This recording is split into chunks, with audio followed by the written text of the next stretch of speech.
Hello everyone, welcome back to the channel. एक नई video आ चुकी है, नया चैप्टर आ चुका है एसएसटी का। चलो फिर स्टार्ट करते हैं, टाइम वेस्ट करते हैं। तो इस चैप्टर का नाम असली में देखो, आ जाओ स्क्रीन पे आ जाओ। तो ये हमारा क्या है, इस चैप्टर का नाम है रिसोर्स एंड डेवलपमेंट। और अगर रिसोर्स काट दिया जाए तो डेवलपमेंट हमारा इकोनॉमिक्स का फर्स्ट चैप्टर हो जाता है। और सबसे पहले मीनिंग समझना बहुत ज़्यादा इंपॉर्टेंट है। अगर रिसोर्स और डेवलपमेंट जो चैप्टर है, तो हर चैप्टर के साथ मैं स्टार्ट करता हूँ कि भाई उसका मीनिंग सबसे पहले पता होना चाहिए। हम लोग चैप्टर के बारे में स्टार्ट तो कर लेते हैं, पता ही नहीं रहता हमें चैप्टर का मतलब क्या है, चैप्टर का नाम क्या है, कौन सा नंबर है, ये भी हमें याद नहीं रहता। तो बेसिकली तुम्हें पता रहना चाहिए। हम लोग चैप्टर फर्स्ट पढ़ रहे हैं, रिसोर्स एंड डेवलपमेंट। कौन सा सब्जेक्ट? जियोग्राफी। ठीक है। अब बात आती है, इसने ज्योग्राफी में सबसे पहले उसने क्या स्टार्ट कर दिया, पूरा सबसे पहले जो हमारा चैप्टर का नाम था रिसोर्स, उसी ने उसे समझाया है। तो रिसोर्स होती क्या है? सबसे पहली बात, अगर आपके पास कोई भी चीज़ें जो आपको मदद कर रही होंगी, चाहे वो कुछ भी हो सकती है, वो आपका पेन हो सकता है, वो आपकी कॉपी हो सकती है, वो आपकी कुछ भी एक्स वाई जेड कोई भी ऑब्जेक्ट हो सकता है जो तुम्हें मदद कर रहा हो, वही रिसोर्स होता है। अब ये मैं सिंपल बच्चों वाली डेफिनेशन बोल देता हूँ, है ना। ये डेफिनेशन हमें उधर नहीं लिखनी होगी, हमें थोड़ा सा 10th क्लास में आ गए हैं तो एक थोड़ा से कुछ कीवर्ड्स ऐड करने पड़ेंगे, जिसकी वजह से टीचर हमें मार्क्स दे। अगर व्हाट इज़ द रिसोर्स हमसे क्वेश्चन पूछता है तो बेसिकली ऐसा क्वेश्चन पूछा नहीं जाता, बट तुम्हें पता रहना चाहिए चैप्टर अगर नाम है रिसोर्स एंड डेवलपमेंट, तो you have to know what is resource. तो पहला क्वेश्चन ही हमारे सामने आ जाता है कि रिसोर्स क्या है और रिसोर्स है क्या असली में। तो everything available in our environment which can be use to satisfy our needs, है ना। तो जो हमारी चाहते हैं, नीड्स हैं, है ना, वो उसको सेटिस्फाई करने वाली हर वो चीज़ जो एनवायरनमेंट में अवेलेबल हैं, वही क्या होती है, रिसोर्स होती है। बट इतना ही कहना पूरा सफिशिएंट बात नहीं होगी, क्योंकि इसने आगे बताया है provided it is technologically accessible, economically feasible, ये सब कीवर्ड है तुम्हारे, और कल्चरली एक्सेप्टेबल। अभी 3 वर्ड कीवर्ड आ रहे हैं जो तुम्हें मेंशन करने ही पड़ेंगे, क्योंकि देखो पहली 2 लाइन तो हर बच्चा लिखेगा। अब ये जो 3 वर्ड कीवर्ड आए ना कि टेक्नोलॉजिकली एक्सेसिबल, इसका मतलब क्या होता है? कोई भी तुमने रिसोर्स लिया, तो आज अगर तुम पेंसिल से लिख पा रहे हो तो तुमने एक मशीन बनाई होगी। ऐसा नहीं कि कारपेंटर ने उस पेंसिल को बनाया, फिर उसमें का हमारा ग्रेफाइट डाला, तब जाके हम लोग पेंसिल लिख पा रहे हैं। कुछ ना कुछ टेक्नोलॉजी आई होगी जो मास प्रोडक्शन कर पा रही है ना। तो टेक्नोलॉजिकली एक्सेसिबल होनी चाहिए वो रिसोर्स। मैंने वुड ले लिया, would so normal would he रहेगा जब तक मेरे पास टेक्नोलॉजी नहीं होगी उसे पेंसिल बनाने के लिए, उसे फर्नीचर बनाने के लिए, उसे काटने के लिए, है ना। तो इसलिए बोला जाता है कोई भी रिसोर्स कब रिसोर्स बनती है, जब वो टेक्नोलॉजिकली एक्सेसिबल हो। फिर उसके साथ साथ इकोनॉमिकली फीजिबल भी होना चाहिए। ऐसा नहीं कि भाई मैंने बना लिया और इकोनॉमिकली फीजिबल नहीं है, मैं उसे यूज़ कर रहा हूँ तो वो हमारे इकोनॉमिकली भी अच्छा होना चाहिए। तो इकोनॉमी भी उसे एक्सेप्ट करना चाहिए। तीसरा पॉइंट वही है एक्सेप्शन वाला, कि अगर मैंने वो पेंसिल बना ली तो कल्चर, जो मेरा लोग है, सोसाइटी है, उसे एक्सेप्ट कर भी रही है कि नहीं कर रही है। मैंने एक रिसोर्स बना लिया, वो लोग ही नहीं खरीद रहे, तो मेरे काम की कोई वो रिसोर्स होगा ही नहीं ना। वो किसी के यूज़ ही नहीं आ रहा, तो वो रिसोर्स होगा ही नहीं। तो तुम्हें ये तीनों पॉइंट बहुत ज़्यादा इंपॉर्टेंट होने वाले हैं कि भाई टेक्नोलॉजिकली एक्सेसिबल होना चाहिए वो चीज़, इकोनॉमिकली फीजिबल होना चाहिए, और कल्चरली एक्सेप्टेबल होना चाहिए। तो ये तीनों पॉइंट और डिटेल में बताया जा सकता है, बट वीडियो बहुत ज़्यादा लंबी हो जाती है, इसलिए मैं शॉर्ट में ख़त्म कर रहा हूँ कि भाई कोई भी रिसोर्स है हमारे एनवायरनमेंट में, कोई भी चीज़ पड़ी हुई है जो हमारी नीड्स को सेटिस्फाई करे और जिसे हम लोग टेक्नोलॉजिकली एक्सेस कर पाए, इकोनॉमिकली हमारे इकोनॉमिकली भी अच्छा हो, और लोग उसे एक्सेप्ट करें, कल्चरली एक्सेप्टेबल। तो ये 3 वर्ड कीवर्ड है, उसी को हम लोग रिसोर्स कहते हैं। तो ये पहली डेफिनेशन हमारी खत्म होगी, या बोलो पहला क्वेश्चन हमारा खत्म हो चुका है, व्हाट इज़ रिसोर्स। अब बात आती है, कोई ह्यूमन बीइंग है जो इसने फिगर दे रखा है। मैं इधर हर चीज़ डिटेल करूंगा जो भी एनसीईआरटी में होगी, एक एक पॉइंट। तो प्लीज़ वीडियो को पूरा देखना, क्योंकि हर एक लाइन, हर एक चीज़ डिस्कस होने वाली है, सेम वही मैनर में जैसे हमने कंट्रोल एंड कोऑर्डिनेशन में पढ़ा था। बात आती है फिजिकल एनवायरनमेंट, टेक्नोलॉजी और इंस्टीट्यूशन। तो ह्यूमन बीइंग तीनों से क्या है, इंटर रिलेटेड है। अगर सिंपल टेक्नोलॉजी सिर्फ ह्यूमन की वजह से आई, सिंपल अगर बोला जाए तो हमारे एनिमल्स तो टेक्नोलॉजी लेके आ नहीं रहे, तो ह्यूमंस की वजह से टेक्नोलॉजी आई, तो कहीं ना कहीं इंटर रिलेशन है। फिर फिजिकल इन्वायरमेंट, अगर ह्यूमन ही नहीं रहेगा तो फिजिकल इन्वायरमेंट अकेला पड़ा रहेगा।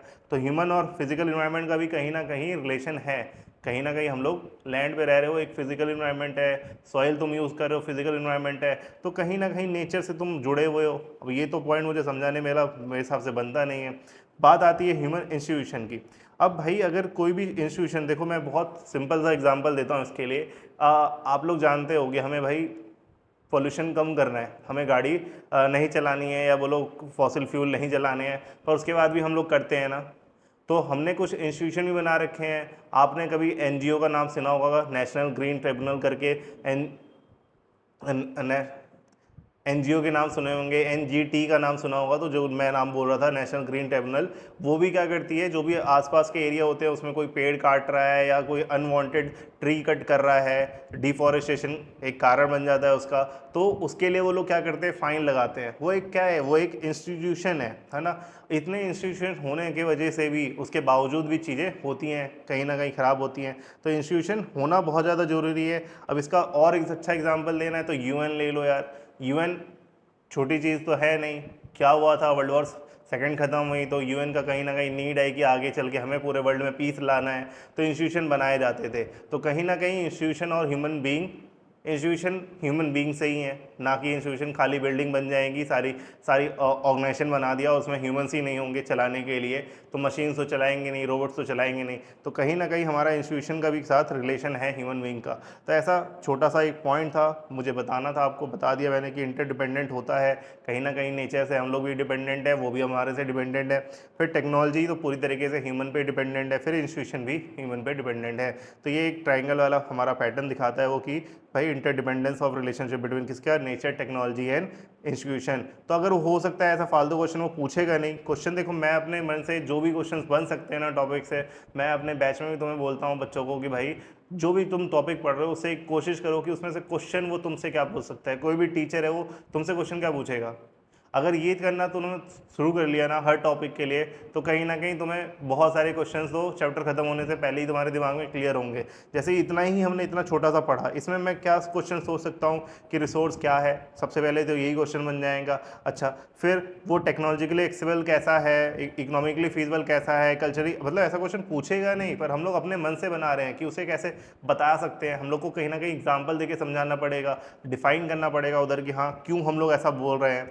फिर उसने पूछ लिया क्या रिलेशनशिप है ह्यूमन, नेचर और टेक्नोलॉजी के बीच में, या बोलो नेचर, टेक्नोलॉजी, इंस्टीट्यूशन के बीच में ह्यूमन बीइंग के साथ क्या रिलेशनशिप है, या इंटरडिपेंडेंस है कि नहीं है। ऐसा कुछ क्वेश्चन पूछ ले तो तुम्हें उधर एग्जाम्पल के साथ समझाना पड़ेगा। सिर्फ ये डायग्राम बना के हो जाएगा ऐसा नहीं होगा। तो ये सब तुम्हें खुद सोचना पड़ेगा, ठीक है। मैं जितना क्वेश्चन इधर प्रोसेस कर सकता हूँ कि हाँ मैं बता दूँ तुम्हें, वो बताने की कोशिश मैं करूँगा, हर पॉइंट पे करूँगा।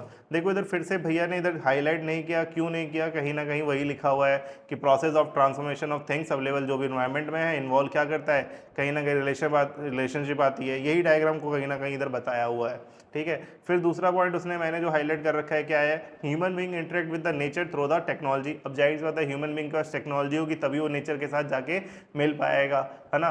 मतलब अगर सिंपल बोलो, अगर सीड नहीं पाया था, मतलब ह्यूमन के पास सीड नहीं होती है, अच्छी सीड नहीं होती, तो आज इतनी जो पॉपुलेशन होती जा रही है उनको फूड नहीं प्रोवाइड कर पाता ह्यूमन, है ना। मतलब कहीं ना कहीं किसान, तो ये चीज़ देखनी पड़ती है हमें कि ह्यूमन बीइंग कहीं ना कहीं टेक्नोलॉजी के साथ, नेचर के साथ टेक्नोलॉजी यूज़ कर रहा है। टेक्नोलॉजी मतलब यूज़ करके नेचर को एक्सप्लॉइट भी कर रहा है, ओवर यूज़ भी कर रहा है, पर साथ साथ में अपने फ़ायदे के लिए अपनी नीड भी पूरी कर रहा है। एंड क्रिएट इंस्टीट्यूशन भी बनाते हैं हम लोग, है ना, किस चीज़ को करने के लिए। अब तुम्हारा स्कूल, तुम घर में बैठ के पढ़ सकते हो जैसे अभी पढ़ रहे हो, पर आप स्कूल किस लिए जाते हो, एक डेवलपमेंट के लिए ना, इकोनॉमिक डेवलपमेंट तो होता ही होता है।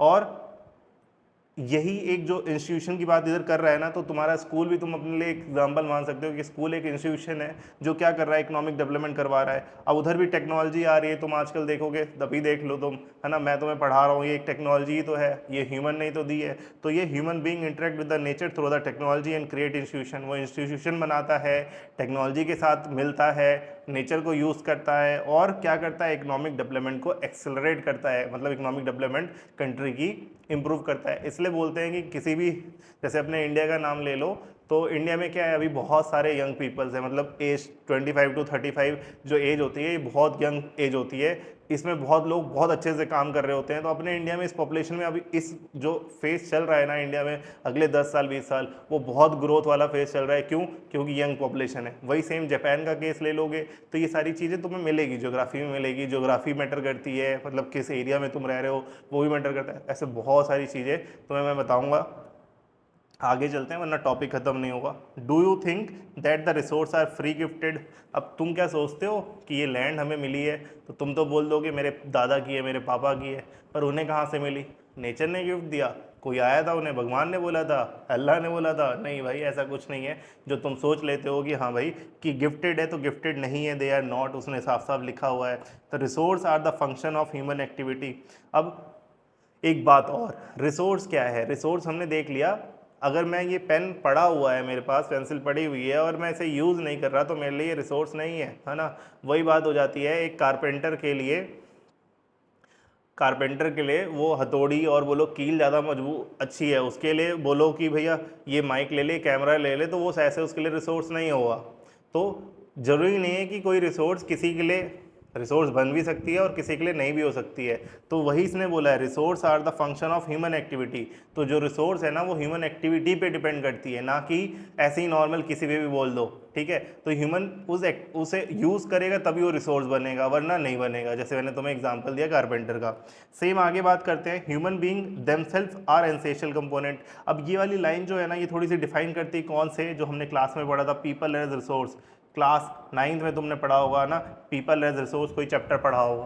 तो हमने उधर देखा था कि पीपल भी एक तरह का रिसोर्स होता है। अगर हम ही नहीं रहेंगे तो हो सकता है रिसोर्स ही नहीं रहेंगी, वो लैंड लैंड रह जाती, सॉइल सॉइल रह जाती, और उस पर कुछ उगता नहीं, और ये जो आज चीज़ें हो रही हैं वो शायद से नहीं हो रही होती, है ना। तो इसलिए उसने बोला है human being them self as an essential component of resource and they transform material. अब वो क्या करते हैं? ट्रांसफॉर्म करते हैं मटेरियल जो भी अवेलेबल होता है हमारे इन्वायरमेंट में इनटू रिसोर्स, एंड उसे यूज़ करते हैं। मेरे हिसाब से ये लाइंस भी क्लियर हो रही होंगी। मैं इधर लाइंस टू लाइंस किस लिए पढ़ा रहा हूँ? देखो, ज्योग्राफी की बहुत सारे बच्चों को समझ आ जाती है, जस्ट आप रिवाइज कर लो जिसने नहीं पढ़ा, जैसे इंग्लिश वीक है, क्योंकि बहुत सारे बच्चे हैं जो लाइन पढ़ के भी नहीं समझ पाते हैं, तो उनके लिए वीडियो है यार, है ना। और जिसे रिवाइज करना है उसके लिए भी वीडियो है, तो तुम रिवाइज भी कर सकते हो, थोड़ी स्पीड ज़्यादा करके देख लेना, जिसे नहीं समझ आता वो थोड़ा नॉर्मल स्पीड पे ही देख लेना, ठीक है। बात आती है आगे। अब देखो, इसमें कुछ टॉपिक्स कट गए हैं। ये हमने रिसोर्स का क्लासिफिकेशन आ चुका है, किसके बेसिस पे? ओरिजिन के बेसिस पे। ओरिजिन के बेसिस पे मतलब वो निकली कहाँ से है, तो वो दो टाइप के आते थे, बायोटिक और अबायोटिक। फिर हमारा बेसिस ऑफ एग्जॉस्टिबिलिटी। एग्जॉस्टिबिलिटी क्या होती है? चीज़ें ख़त्म होने वाली है ना। जरूरी नहीं है तुम आज चल रहे हो और आगे 100 साल तक चलते रहोगे, है ना। कभी ना कभी तुम भी ख़त्म होगे। तो ऐसे रिसोर्स भी होती हैं, कुछ रिसोर्सेज होती हैं जो ख़त्म हो जाएंगी। बचपन से पता चलता हुआ आ रहा है तुम्हें यार, कोल ख़त्म हो जाएगा, फॉसिल फ्यूल ख़त्म हो जाएंगे, पेट्रोल कम यूज़ करो, है ना, या किसी अदर सोर्स ऑफ एनर्जी पे जाओ जो रिन्यूएबल है। तो ऐसा कहीं ना कहीं वर्ड तुमने सुना होगा। तो इसमें रिन्यूएबल मतलब क्या होता है? जो रिन्यू हो जाए, दोबारा से बन जाए। जैसे विंड दोबारा चल जाएगी भाई, दोबारा हमारा अर्थ घूमेगा, तो कहीं ना कहीं विंड सर्कुलेशन भी एक पूरा पैटर्न है, 11th क्लास में तुम्हें ज्योग्राफी में मिलेगा, ठीक है। बात आती है नॉन रिन्यूएबल की, तो नॉन रिन्यूएबल तुम्हें बचपन से पता हुआ है ना। फॉसिल फ्यूल खत्म हो जाएगा तो फिर पेट्रोल खत्म हो जाएगा, जो पेट्रोलियम प्रोडक्ट्स हैं हम लोग यूज़ करते हैं सब खत्म हो जाएगा। तो कहीं ना कहीं वो नॉन रिन्यूएबल है, इसलिए बोला जाता है थोड़ा सा इफिशिएंट तरीके से यूज़ करो, फ्यूचर जनरेशन के लिए बचेगा ही नहीं। फिर तीसरा है बेसिस ऑफ ओनरशिप। ओनरशिप बहुत सिंपल है यार, किसी इंडिविजुअल के पास कोई चीज़ हो सकती है। अब ये पेंसिल है, ये मेरी है, मेरी रिसोर्स है, मतलब ये रिसोर्स किसके बेसिस है? मेरे पे है। अब मेरा घर है, मेरे पे मेरा है, वो कोई और नहीं बोल सकता, तो वो इंडिविजुअल रिसोर्स हो गई। फिर कम्युनिटी रिसोर्स क्या हो सकती है? कम्युनिटी रिसोर्स वो हो सकती है कि मान लो मेरा गांव है, गांव में क्या होता है, तुम देखोगे तो बहुत सारे लोगों के पास गाय भैंस ये सब होती है ना, वो लोग रखते हैं। तो वो लोग एक खुला छोड़ देते हैं और वो पूरा ग्राउंड होता है, उधर जाके उनके सारे कैटल्स हैं वो क्या करते हैं, ग्रेजिंग करेंगे, और कोई उन्हें रोकने वाला नहीं होता। तो कम्युनिटी होता है, मतलब कम्युनिटी ग्रेजिंग ग्राउंड होता है बेसिकली। लोग सारे लोगों के गाय भैंस उधर चर सकते हैं या ग्रेजिंग कर सकते हैं, कोई मतलब मना नहीं करेगा। एक और एग्जांपल कम्युनिटी का मैं बोल सकता हूँ, तुमने कभी पता नहीं देखा है कि नहीं देखा, कम्युनिटी हॉल्स होते हैं अलग अलग सिटीज़ में। तुम जाओगे मेट्रोपॉलिटन सिटी में तो उधर कम्युनिटी हॉल होता है, तो उधर पब्लिक जाके अपना फंक्शन करना है, किसी को बर्थडे सेलिब्रेट करना है, किसी को शादी सेलिब्रेट करना है, कुछ भी बोलो XYZ, कोई भी फंक्शन सेलिब्रेट करना है, तो उधर जाके वो उस अथॉरिटी का परमिशन ले, वो कम्युनिटी हॉल है कि उस डेट खाली है नहीं खाली है, तो वो तुम्हें आराम से बुक हो जाएगा। तो वो भी एक कम्युनिटी है, मतलब कम्युनिटी नाम में ही छुटा हुआ है सारी चीज़ें कि भाई सब लोगों को यूज़ कर पाए, तो वो कम्युनिटी रिसोर्स हो जाएगा, कम्युनिटी ओनरशिप होगा वो। फिर बात आती है नेशनल। नेशनल मतलब किसी कंट्री का और इंटरनेशनल के जो इंटरनेशनल, जैसे कि यूएन, हमारे यूएन क्या है, एक इंटरनेशनल ऑर्गेनाइजेशन है, उसके कंट्रोल में कुछ चीज़ें होंगी तो वो क्या हो जाएगा, इंटरनेशनल रिसोर्स हो जाएगा। बेसिकली इंटरनेशनल के बेसिस पे हम लोग, मतलब वो रिसोर्स कैसा होगा, इंटरनेशनल रिसोर्स ओनरशिप के बेसिस पे इंटरनेशनल होगा। बात आती है स्टेटस ऑफ डेवलपमेंट, तो इसमें पोटेंशियल, डेवलप, स्टॉक और रिजर्व आ जाता है। तो यार ये सारी चीज़ें में कट चुकी हैं, कहाँ पे है, देखो मैंने तुम्हारे लिए दूसरी, ये देखो ये नई वाली है, ये नई 2024-25 वाली है। तो मैं पुराना दिखा देता हूँ, ये पार्ट तुमने देखा होगा जिसके पास पुरानी बुक हो।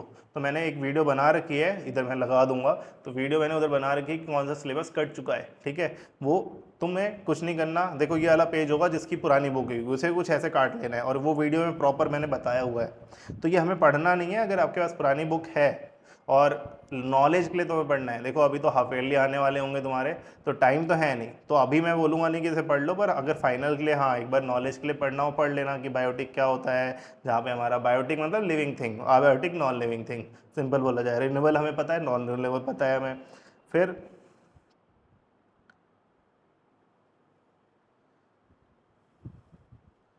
फिर इंडिविजुअल हमें पता चल गया, कम्युनिटी हमें पता चल गया, है ना।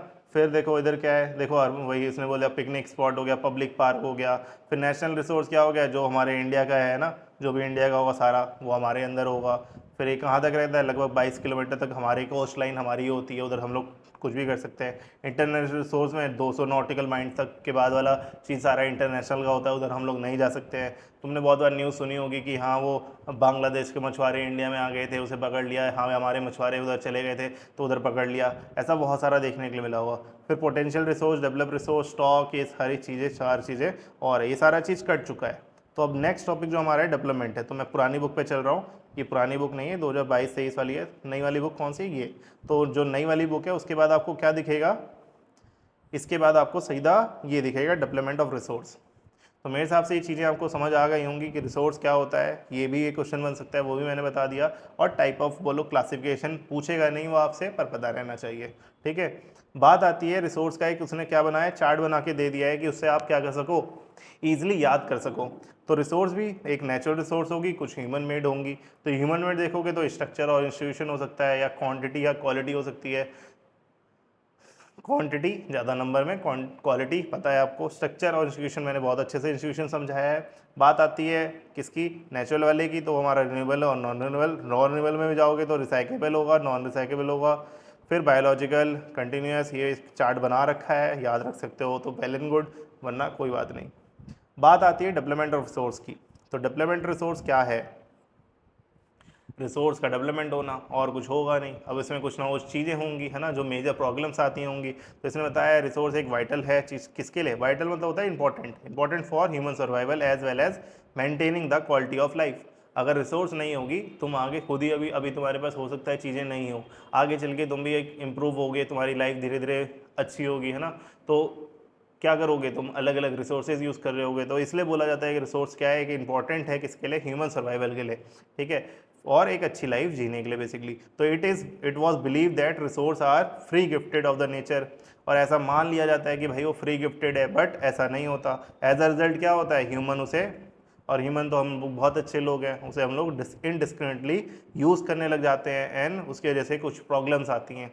तो ये क्वेश्चन आ सकता है तुमसे, है ना। देखो इसलिए मैंने इधर पॉइंट बना दिया आपके लिए, कि वो क्वेश्चन पूछ लेगा what are the major problems created by human, है ना, ऐसा नॉर्मल कोई क्वेश्चन पूछ ले, तो उधर क्वेश्चन अंडरस्टैंडिंग भी होना चाहिए। तो मैं आगे चल के, अभी अभी तो नहीं, आगे चल के जब थोड़ा फाइनल्स नज़दीक आने वाले होंगे, उससे पहले मैं बनाऊंगा वीडियो आपके लिए कि भाई एसएससी के क्वेश्चंस को पढ़ के कैसे समझे, क्योंकि बहुत बार ना क्वेश्चन बहुत इजी होता है, लिखना भी आपको आता है, वो आंसर भी आपके दिमाग में होता है, पर आपको कन्फ्यूज़न होती है यही आंसर इस क्वेश्चन में लिखूंगा या कुछ और लिखूंगा।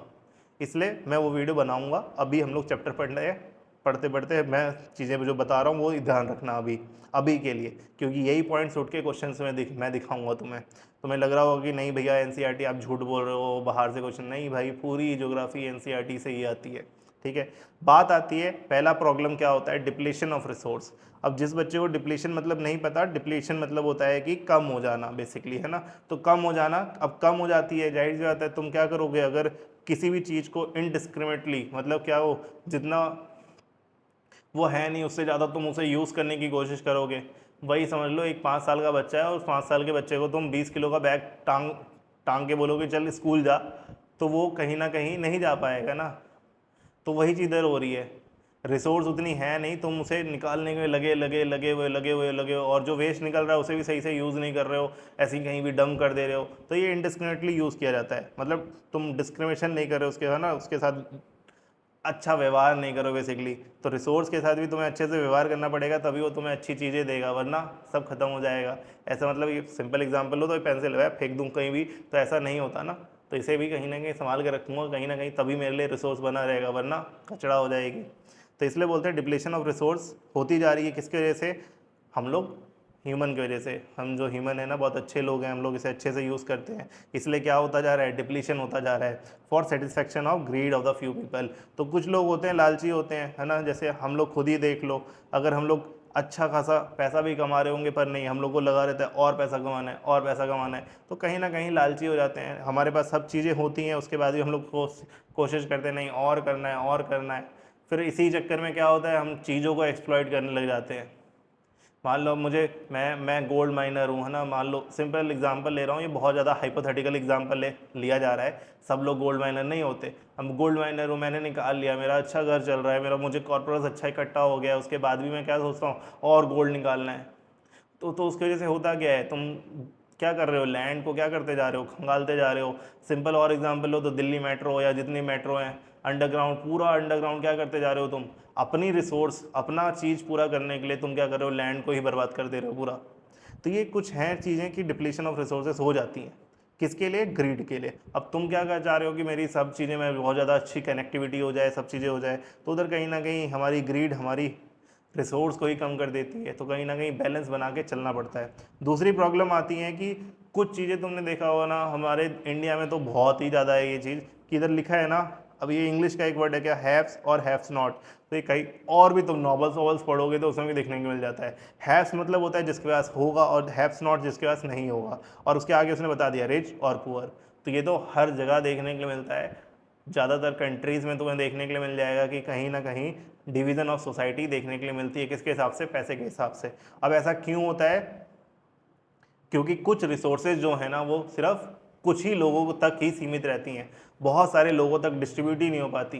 तो एक्युमुलेशन मतलब ही होता है क्या चीज़? इकट्ठा होना, है ना, accumulation of resource in few hand, बस कुछ ही लोगों के हाथ में वो रिसोर्स हैं, तो कहीं ना कहीं फिर दिक्कत आएंगी, तब वो भी एक मेजर प्रॉब्लम है। ठीक है, अब ये भैया भैया ये इंपॉर्टेंट टॉपिक है, इसलिए थोड़ा ज़्यादा टाइम दे रहा हूँ मैं इस पर, थोड़ा सा ये सोच के चलो कि भैया कैसे पढ़ा रहे हैं। ठीक है, आपको मैं वो भी बताता हुआ चल रहा हूँ कि कैसे सोचना है, कैसे क्या चीज़ पढ़नी है। बात आती है तीसरा point, indiscriminate exploitation of resource has led the global ecological crisis such as global warming, ozone layer depletion, environmental pollution, land degradation. अब इसके बहुत सारे एग्जांपल मैंने तुम्हें बता दिए कि तुम अगर इनडिस्क्रिमिनेटली एक्सप्लॉइट करते जाओगे रिसोर्स को, तो ऐसी कुछ प्रॉब्लम्स आती जाएंगी, जिसकी वजह से हमारी दुनिया में मज़े आ रहे हैं, है ना, ओजोन लेयर डिप्लीट हो जाती है, फिर तुम्हारे सन बर्निंग होती है, फिर तुम SPA 30 40 50 क्रीम लगा रहे होते हो, तो कहीं ना कहीं पॉल्यूशन कम कर लो, है ना, लोगों को अवेयरनेस बचाओ, तुम खुद। नहीं पॉसिबल है, कहीं ना कहीं पॉसिबल नहीं है, पर हाँ, अगर एक एक स्टेप लिया जाएगा तो शायद से पॉसिबल हो पाएगा। तो ग्लोबल वार्मिंग के लिए बोला जाता है ज़्यादा से ज़्यादा प्लांट उगाओ, तो अगर तुम भी कहीं स्टडी रूम में बैठे हुए हो तो कोशिश करो कि एक छोटा प्लांट ही लगाओ, एक छोटा प्लांट तुम्हारे स्टडी रूम में रहना चाहिए, आर्टिफिशियल नहीं, मेन हरा प्लांट जो ग्रीन प्लांट होते हैं, बहुत सारे लोग आर्टिफिशियल प्लांट रख लेते हैं, वो नहीं रखना चाहिए। ठीक है, तो ग्रीन प्लांट लगाओ, ग्रीन प्लांट तुम्हें क्या करेगा, वो कहीं ना कहीं एक वाइब भी देता है कि हाँ, फ्रेश फ्रेश वाइब मिलता है, और तुम्हें पढ़ने में मज़ा आएगा, और कहीं ना कहीं फिर हमारी ग्लोबल वार्मिंग भी, ग्लोबल वार्मिंग में तुम भी कहीं 0.0000001% कंट्रीब्यूट कर पाओगे। ठीक है, बात आ रही है एनवायरमेंटल पोल्यूशन, ये सारा हमारा क्या है, मेरे हिसाब से ये तीनों पॉइंट आपको क्लियर हो गए होंगे। चलते हैं आगे, आगे क्या दिख रहा है, देखो वही आ गया, थोड़ा सा उसे एक्सप्लेन किया जा रहा है। तो इधर देखो कलर कॉम्बिनेशन, यार मैं तुम्हें समझा दूँ तो ना, ये देखो पॉइंट जो ब्लू में है तो ये थोड़े से इंपॉर्टेंट हो जा रहे हैं, येलो में उसका डिफाइन उसी पॉइंट्स के समझाया गया है, और जो रेड रेड वाला पार्ट है ना, ये सब रीड करने वाला पार्ट है, तुम्हें रीड करके, रीड तो पूरा चैप्टर ही करना है, जस्ट मैंने रेड लाइट इसलिए कर दिया है कि तुम वो तो कम से कम पढ़ना ही पढ़ना है। और ज्योग्राफी जितनी बार रीड करोगे ना, 1 and 1 सोल्यूशन यही है कि जितनी बार रीड करोगे उतना बार दिमाग में जाएगा, फिर उसके बाद लिखना सीखना है। ठीक है, चलो आगे बढ़ते हैं। Inequitable distribution of resource has become essential for the sustained quality of life. अब जाहिर सी बात है, अगर तुम्हें मतलब सब लोगों को लाइफ जीनी है, एक अच्छी लाइफ जीनी है, तो क्या करना पड़ेगा, जो भी रिसोर्सेज मेरे पास प्रेजेंट है उसे सबको बराबर बांटना पड़ेगा, है ना। तो वही उसने बोल दिया, तभी ग्लोबल पीस होगी। अब ग्लोबल पीस तुम घर में देख लो, अगर किसी को ज़्यादा मिल जाता है, किसी को कम मिलता है तो लड़ाई होती है, और सबको बराबर मिलता है तो कहीं ना कहीं सही होता है। तो इक्विटेबल डिस्ट्रीब्यूशन ऑफ रिसोर्स होना चाहिए। अब इसका एक नेगेटिव पॉइंट भी मैं तुम्हारे साथ डिस्कस करूंगा। नेगेटिव पॉइंट ये है कि यार वही बात हो जा रही है, जैसे राइट टू प्रॉपर्टी तुमने देखा होगा, राइट टू प्रॉपर्टी हमारा एक फंडामेंटल राइट था।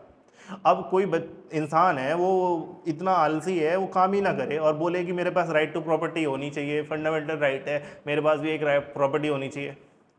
अरे तू आलसी है, तुझे क्यों बोलूँगा मैं, तुझे क्यों प्रॉपर्टी मिलनी चाहिए, है ना। तू कुछ लायक ही नहीं है, तुझे प्रॉपर्टी क्यों होनी चाहिए। इसलिए वो राइट टू प्रॉपर्टी एक तरह का मतलब एक नेगेटिव पॉइंट बता रहा हूँ मैं कि हाँ क्यों हटाना चाहिए, वैसे राइट्स वैसे भी हटाने चाहिए। तो राइट टू प्रॉपर्टी कहीं ना कहीं उसके ऊपर पूरा एक केस बना था, इसलिए वो फंडामेंटल राइट से फिर डिस्कार्ड कर दिया गया था।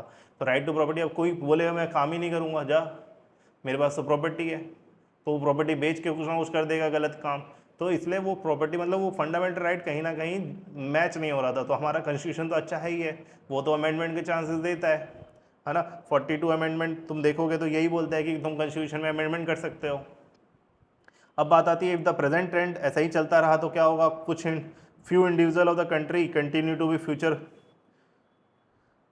Individual and the countries continue, the future of our planet is in danger. तो ऐसा ही कुछ चलता रहा तो कहीं ना कहीं अर्थ बहुत अच्छे जगह पे पहुंच जाएगी, है ना। ये रहा अच्छा जगह बिल्कुल।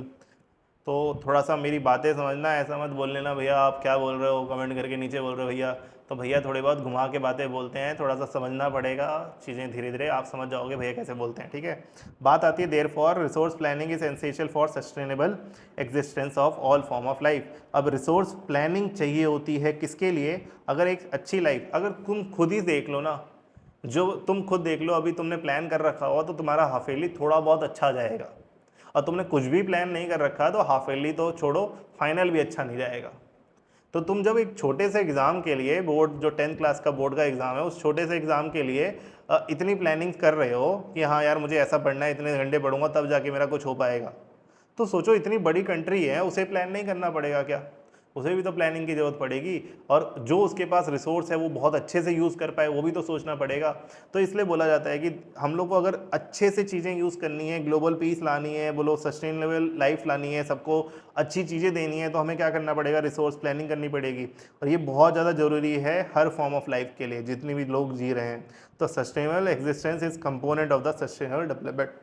अगर तुम अच्छे से रह कर पाओगे, एग्जिस्ट कर पाओगे, जब सस्टेनेबल डेवलपमेंट होगा। अभी सस्टेनेबल डेवलपमेंट दूसरा इंपॉर्टेंट क्वेश्चन आ रहा है। अगर सिंपल मैं बोलूँ, पहला मुझे मिल गया है रिसोर्स, फिर दूसरा मिल गया है क्लासिफिकेशन, तीसरा बोलूँ तो मुझे मेजर प्रॉब्लम्स क्या होती हैं, चौथा मुझे मिल रहा है सस्टेनेबल डेवलपमेंट।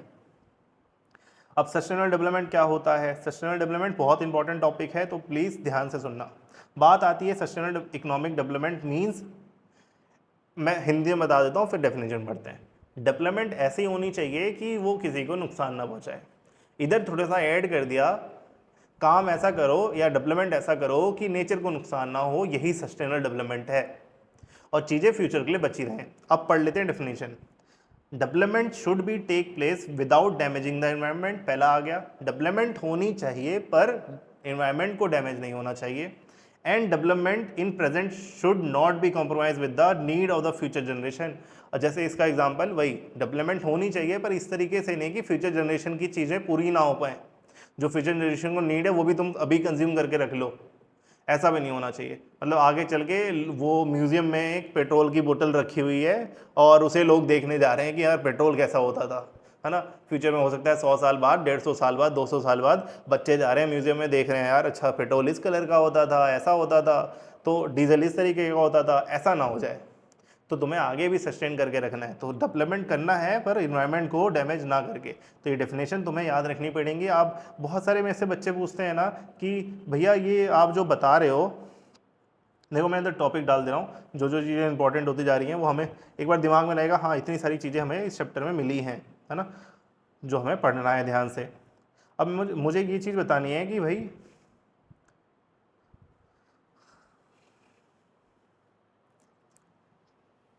बहुत सारे बच्चे क्या सोचते हैं कि भाई, पूछते हैं भैया,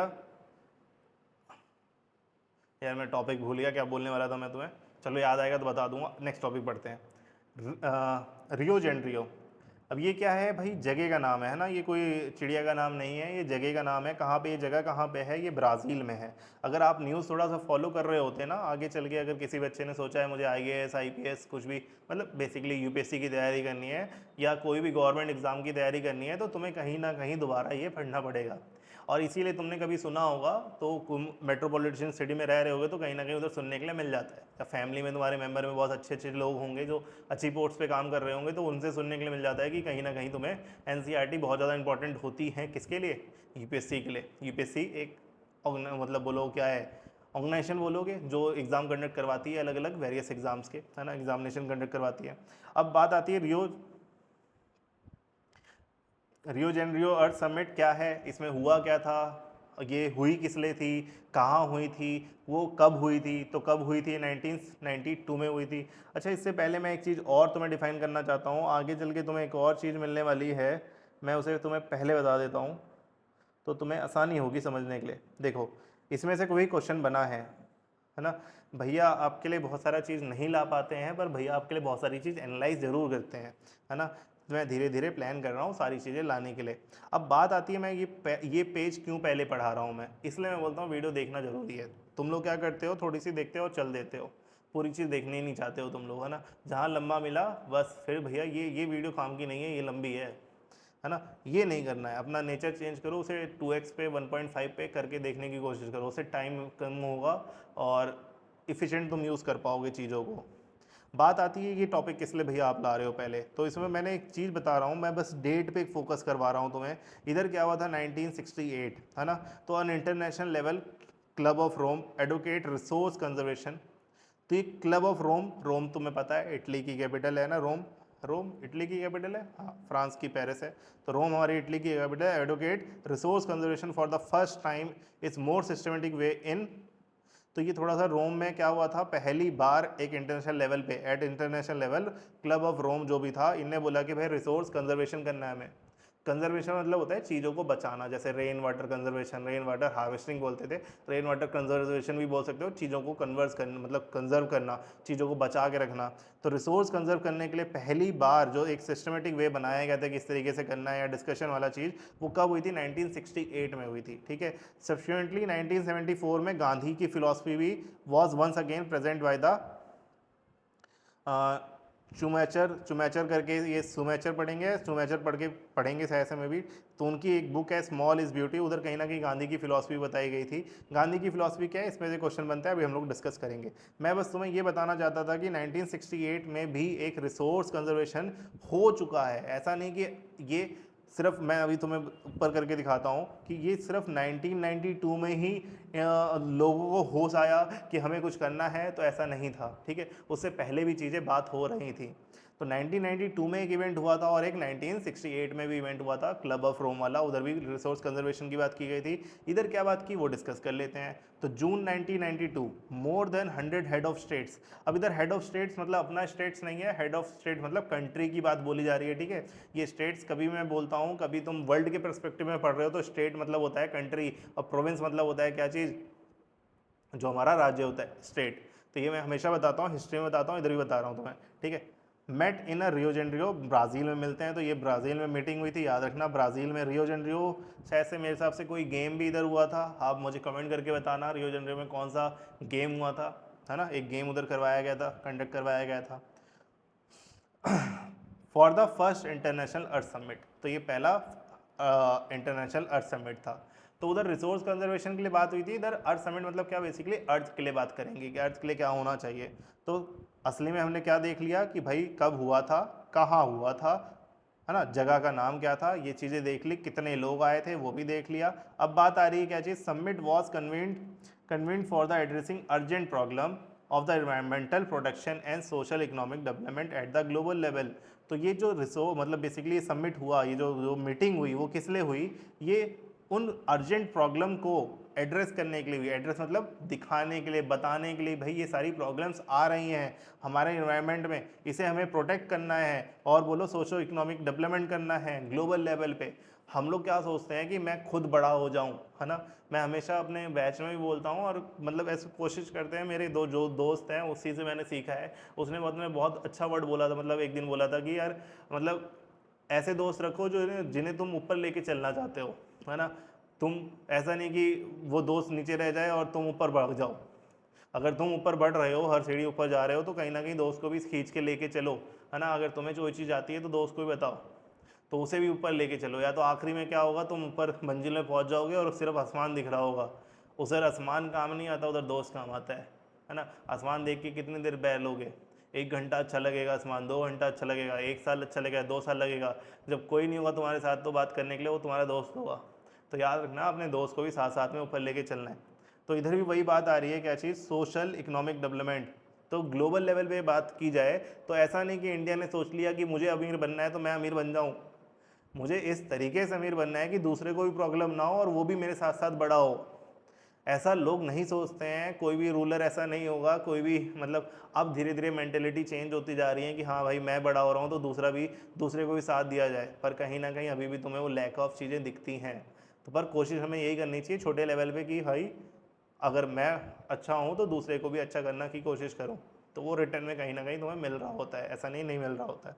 तो इसलिए मैं बोला हूँ सोशल इकोनॉमिक डेवलपमेंट। इधर बात किस लिए की जा रही है, ग्लोबल लेवल पे। मैंने अपने लिए बात कर ली और ग्लोबल लेवल पे बात नहीं की तो कहीं ना कहीं गलत बात हो जाएगी वो, है ना। क्योंकि अगर मैंने पॉल्यूशन ज़्यादा क्रिएट किया तो वो एटमॉस्फेयर में जा रहा है, और एटमॉस्फेयर भाई अमेरिका में भी है ना।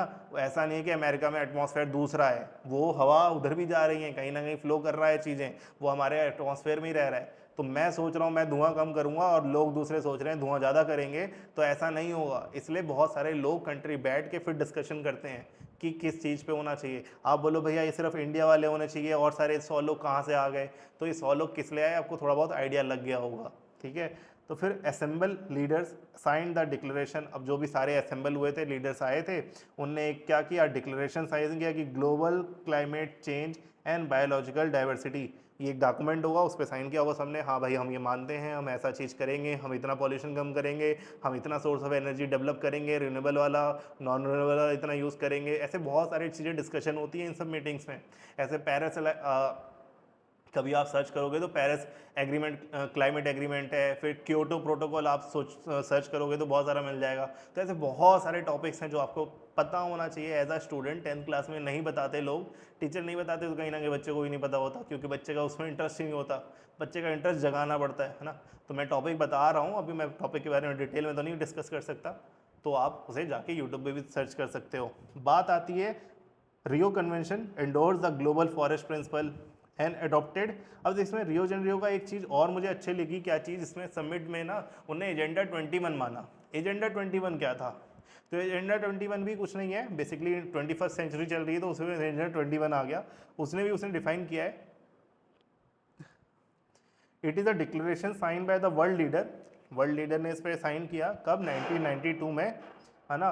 कहाँ पे, United nation conference of environment and development. अच्छा ये UNCED है ना, CED, ये हमारा एक क्या है, पार्ट है बेसिकली, बोलो UN का ही पार्ट है।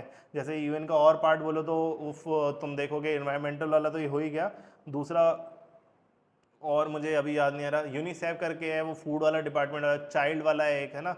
मैं इधर लिस्ट डाल दूंगा तो ये देख लेना, ये UN के कुछ पार्ट है। तो उसमें क्या हुआ, which took place at Rio Janeiro, Brazil में जो हुआ था, उसका एम क्या है बेसिकली, मुझे ये इधर एम देखना है ना, कौन सा ये वाला चीज़ मैं जो अभी हाईलाइट कर रहा हूँ तुम्हें देखो, it aimed at achieving global sustainable development and it is an agenda to combat, किससे लड़ना है हमें, इन्वायरमेंटल डैमेज, जो इन्वायरमेंट को डैमेज कर रहा है उससे लड़ना है, पुअर्टी से लड़ना है, डिजीज़ से लड़ना है जो ग्लोबल में आ जाती हैं, कॉपरेशन करके। और इसका सबसे अच्छा एग्जांपल क्या है, अपना कोविड के समय हमने देखा था, बहुत सारे कंट्रीज़ को हमने सप्लाई की थी, हमारी इंडिया ने सप्लाई की थी, है ना। फिर वन मेजर ऑब्जेक्टिव क्या है एजेंडा 21 का, कि एवरी लोकल गवर्नमेंट को खुद का एक लोकल एजेंडा बनाना चाहिए। मतलब एजेंडा 21 के अंदर भी अगर मैं टॉप पे देखूँ तो वो सबमिट हुई रियो जेनरी वाली अर्थ समिट हुई, फिर उसके नीचे आऊँ तो मुझे क्या देखने को मिलता है, एजेंडा 21 मिलता है। एजेंडा 21 के अंदर भी अगर बात की जाए तो ये भी बोला गया कि जो लोकल गवर्नमेंट है ना, उसको भी एक एजेंडा 21 बनानी चाहिए। किस किस चीज़ के लिए, कि इन्वायरमेंट मतलब एक छोटे एरिया के लिए भी वही चीज़ कि तुम्हारे लिए, अगर तुम इतने बड़े हो, ये बड़ा पूरा है, तो उसके छोटे एरिया के लिए भी क्या होना चाहिए, एक छोटा एरिया के लिए भी कहीं ना कहीं प्लानिंग होनी चाहिए। तो उसके अंडर एक लोकल एजेंडा 21 भी सोचा गया। तो मेरे हिसाब से ये सारी चीज़ें समझ आ गई होंगी।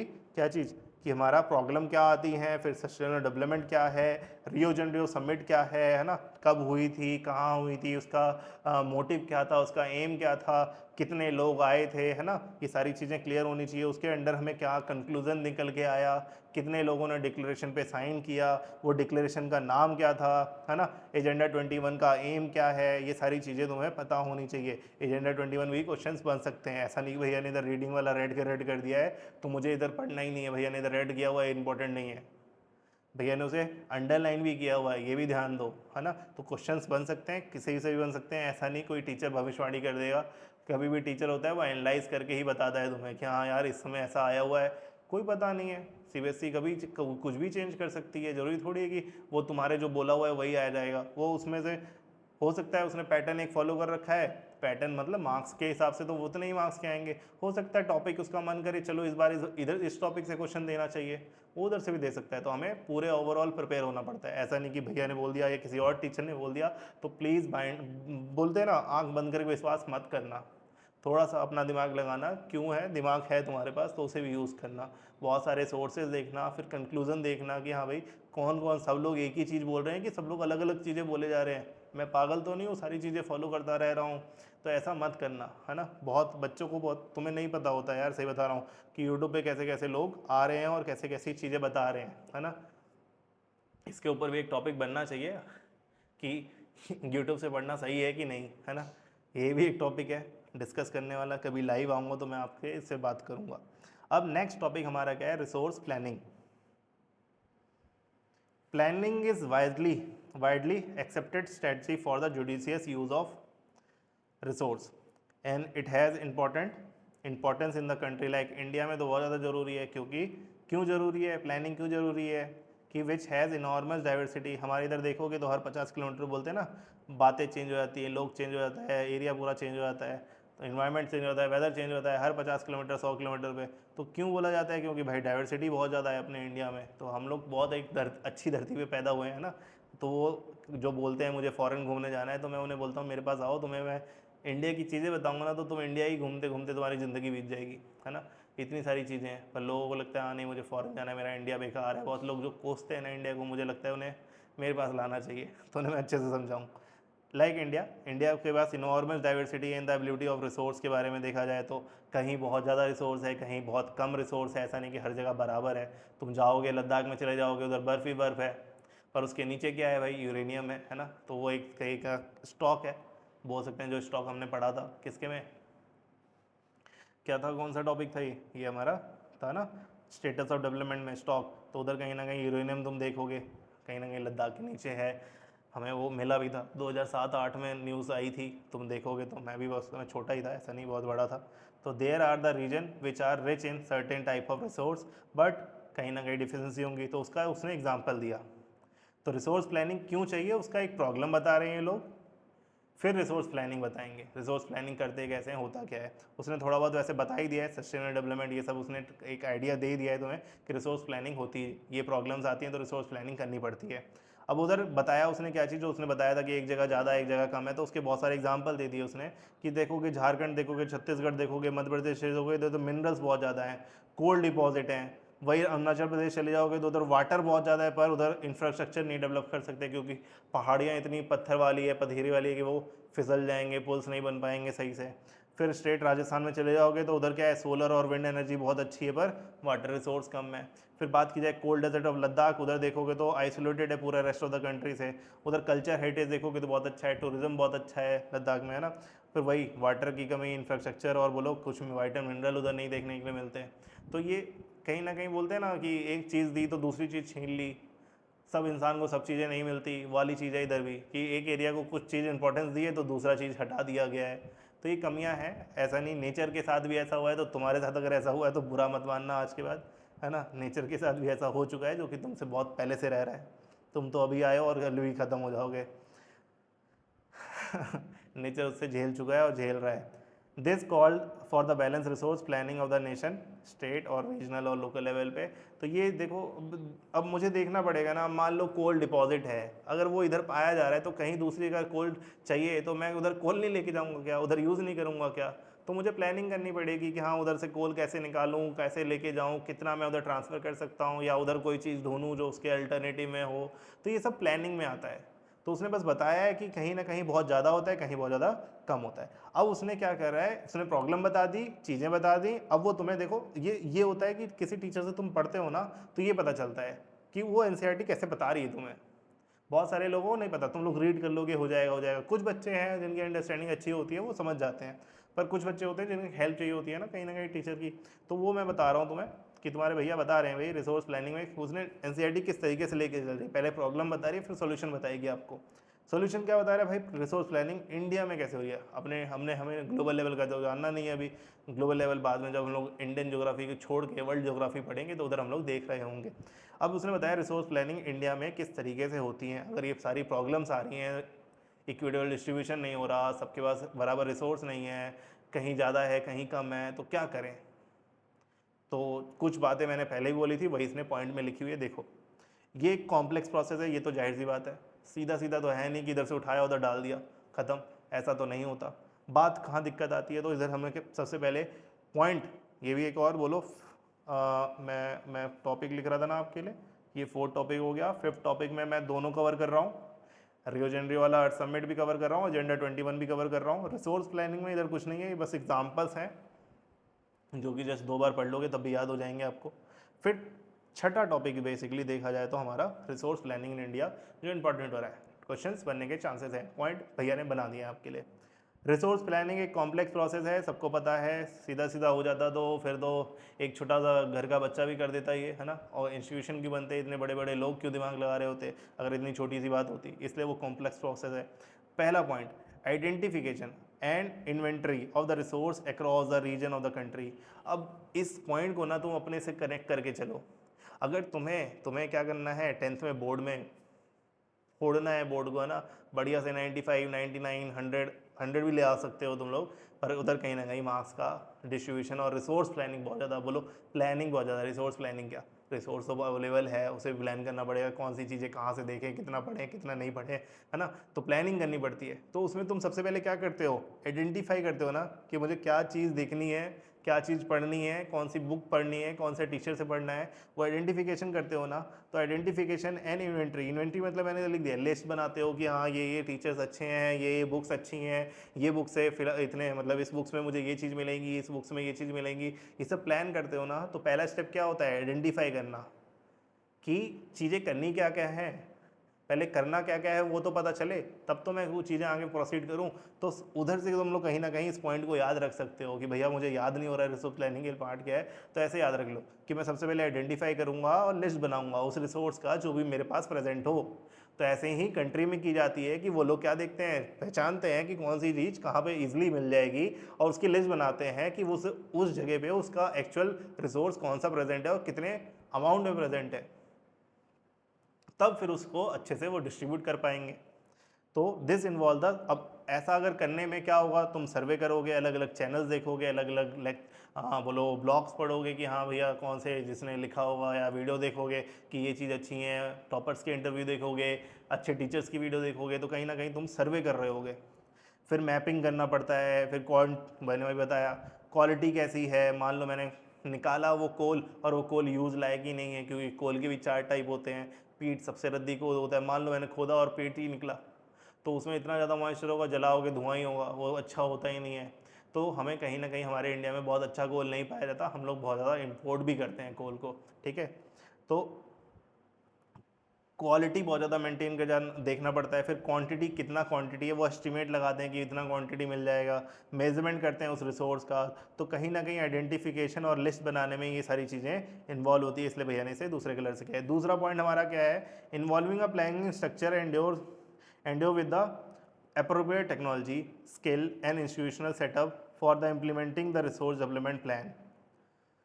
तो कहीं ना कहीं तुमने जो प्लान बोला है ना, इन्वॉल्व अ प्लानिंग स्ट्रक्चर, एक प्लानिंग स्ट्रक्चर तुम बनाओगे ना, स्ट्रक्चर बना लोगे कि भाई ये हमारा चीज़ें हो जाएंगी आइडेंटिफाई करने के बाद कि कौन सी टेक्नोलॉजी मुझे लगा के उसे यूज़ करना पड़ेगा, कितने स्किल चीज़ें चाहिए होंगी, कौन सा इंस्टीट्यूशन उधर काम कर रहा होगा, वो सारा चीज़ सेटअप करना पड़ेगा, इंप्लीमेंट करना पड़ेगा रिसोर्स डेवलपमेंट के लिए, रिसोर्स डेवलपमेंट प्लान्स के लिए बेसिकली। तो ये दूसरा पॉइंट हमारा हो गया है। वही तीसरा पॉइंट क्या है, matching the resource development plan with the overall national development plan. अब जो तुम प्लान बना रहे हो वो हमारे पूरे इंडिया के लिए भी तो अच्छा होना चाहिए। ऐसा नहीं कि प्लान बनाया सिर्फ छत्तीसगढ़ के लिए अच्छा हो गया, वो पूरे इंडिया के लिए अच्छा होना चाहिए, है ना। मतलब जो तुम्हारे मार्क्स आएंगे वो सिर्फ एक सब्जेक्ट के लिए प्लान बना लिया, ऐसा नहीं होना चाहिए। सारे सब्जेक्ट में मार्क्स अच्छे आएंगे तब जाके ओवरऑल परसेंटेज इंक्रीज होती है। हम लोग नेग्लेक्ट कर देते हैं बहुत सारे सब्जेक्ट, तो ऐसा नहीं होना चाहिए। तो ऐसे एक पर्टिकुलर एरिया नहीं होना चाहिए। तो वही एक पॉइंट तुम थर्ड पॉइंट ऐसे याद रख सकते हो कि matching the resource development plan with the overall national development plan. मतलब जो हमने पूरे इंडिया के लिए सोचा हुआ है डेवलपमेंट प्लान, या हम लोग जो डेवलप कर रहे हैं वो उसके हिसाब से कर लें, या जो उसने बनाया हुआ है उसके हिसाब से हम लोग आगे प्लान करें। कहीं ना कहीं मैचिंग होनी चाहिए। तो ये तीनों पॉइंट मेरे हिसाब से आपको समझ आ जाने चाहिए और याद भी हो जाना चाहिए। इसी के लिए हम लोग ने क्या बनाया था, 5 ईयर प्लान रखना स्टार्ट किया था। 5 ईयर प्लान हम लोग ने लॉन्च किया था कब, 1947 में तो आज़ाद हुए थे, ऐसे 49 या 50 के आसपास लॉन्च हुआ था। एग्जैक्ट डेट मुझे नहीं पता, आप कमेंट करके बताना कि फर्स्ट 5 ईयर प्लान कौन से ईयर में लॉन्च हुआ था और उसमें इंपॉर्टेंस किस चीज़ की थी। फिर सेकंड 5 ईयर प्लान आया, ऐसे चलते चलते चलते चलते अभी शायद से 12th या 13th, शायद से 15th या 15 चल रहा होगा। अगर 5 का डिफरेंस देखें तो बीच बीच में कहीं ना कहीं इमरजेंसी लग गई थी, तो उस समय प्लान्स वो हो जाते थे, पोस्टपोन्ड हो जाते थे। तो कहीं ना कहीं मेरे हिसाब से अगर 75 ईयर हो गया है, उसे तुम 5 से डिवाइड करोगे तो लगभग 15-16 होना चाहिए। पर ये एक और इम्पॉर्टेंट चीज़, शायद 2016 के बाद नीति आयोग बना दिया गया है, तुमने देखा होगा, जिसे हम लोग बोलते हैं थिंक टैंक। तो ये 5 ईयर प्लान वाला कॉन्सेप्ट खत्म करके नीति आयोग थिंक टैंक बना दिया। वो फिर सोचता है कि अगले 5 साल में हमें क्या करना है। तो ये याद रखना, थोड़ा सा छोटी सी चीज़ है, ठीक है। देखो उसने बताया आफ्टर द इंडिपेंडेंस के बाद ही हुआ था, मतलब 48 या 47 में हुआ होगा या 50 में हुआ होगा मे बी, जब हमारा कॉन्स्टिट्यूशन अडॉप्ट हुआ होगा। फिर ability of resource is necessary condition for the development of any region. अब जाहिर सी बात है, कोई भी रीजन में अगर रिसोर्स होगा तभी उस जगह की क्या होगी, हमारी कंडीशन अच्छी होगी, बोलो डेवलपमेंट हो पाएगा वो एरिया। अगर मैं बोलूँ मैं एक पहाड़ पे जाके घर बनवा रहा हूँ और उधर मुझे सीमेंटेड घर बनवाना है, तो मुझे उधर ईंट भी ले जानी पड़ेगी, उधर सीमेंट भी ले जाना पड़ेगा, और वो मटेरियल उधर नहीं मिलता, तो मुझे जाहिर सी बात है किसी और चीज़ को यूज़ करना पड़ेगा। तो वही उसने बोला, एबिलिटी ऑफ रिसोर्स भी बहुत ज़्यादा ज़रूरी होती है किसी भी एरिया का डेवलपमेंट होने के लिए। But mayor availability of resource in the absence of corresponding change in technology and institution में भी हिंडर डेवलपमेंट। तो कहीं ना कहीं हो सकता है उधर टेक्नोलॉजी नहीं होगी या इंस्टीट्यूशन नहीं होगा, उसकी वजह से हिंडर मतलब कोई ना कोई बाधा आना। तो हो सकता है कुछ एरिया में ऐसा हो कि उधर टेक्नोलॉजी नहीं है या उधर इंस्टीट्यूशन नहीं है, इसकी वजह से वो उधर में वो डेवलपमेंट कर ही नहीं पा रहा। लाइक अगर मैं एग्जांपल दूं तो तुम्हें बोल सकता हूँ लद्दाख का, उधर यूरेनियम बहुत अच्छा स्टोरेज है, पर तुम खुद सोचो यूरेनियम निकालना लद्दाख के नीचे से कितना आसान या कितना हार्ड काम होगा, खुद सोच के देख लो। तो उधर डेवलपमेंट करना चाहता हूँ मैं, पर उतनी अच्छी टेक्नोलॉजी नहीं है। इसका एग्जांपल मैं इसराइल वाला देता हूँ। इसराइल में तुम देखोगे उनके पास टेक्नोलॉजी है हाइड्रोजन गैस वाटर से निकालने की। हमारे पास भी टेक्नोलॉजी है, उसे ट्रांसफ़र हुआ था, हम में भी आता है वो चीज़ करना, बट हमारे लिए वो चीज़ अच्छी ही नहीं है। क्यों? हमारे इधर टेम्परेचर ज़्यादा होता है कंपेयर टू देखोगे यूरोप, उधर ठंडा इलाका होता है, उधर हाइड्रोजन सर्वाइव कर जाएगा इंसान। पर अपने इधर कोई कार में अगर हाइड्रोजन डालोगे, इतनी गर्मी होती है, उसका बर्निंग पॉइंट इतना होता है कि तुरंत आग लग जाएगी, हल्का सा भी कहीं लीक हुआ तो इसलिए बोलते हैं हाइड्रोजन फ्यूल हमारे इंडिया में यूज़ करना थोड़ा सा मुश्किल है, क्योंकि हमारे क्लाइमेट ही थोड़ा सा अलग है, उनका क्लाइमेट अलग है। तो ऐसा बोलो कि हमारे पास टेक्नोलॉजी है पर उसे कहीं ना कहीं रिसोर्स नहीं बन पा रहा। क्यों? Because of climate. तो ऐसे बहुत सारी एग्जांपल्स हैं देने के लिए, यार वीडियोस लंबी हो जाती हैं, इसलिए मैं थोड़ा और डिटेल में नहीं जाता है। तो तुम्हें इतने सारे एग्जांपल दे दूँ ना, तुम बोलोगे अब हाँ अब लग रहा है कि कुछ पढ़ा है ज़िंदगी में, बहुत सारी चीज़ मिस कर रहे थे हम लोग। तो इसलिए मैं बोलता हूँ थोड़ा सा लॉन्ग फॉर्म वीडियो देखो, और जो बहुत सारी चीज़ें बता रहे हैं टीचर उसे फॉलो करो। मैं सिंपल यही बोलूँगा।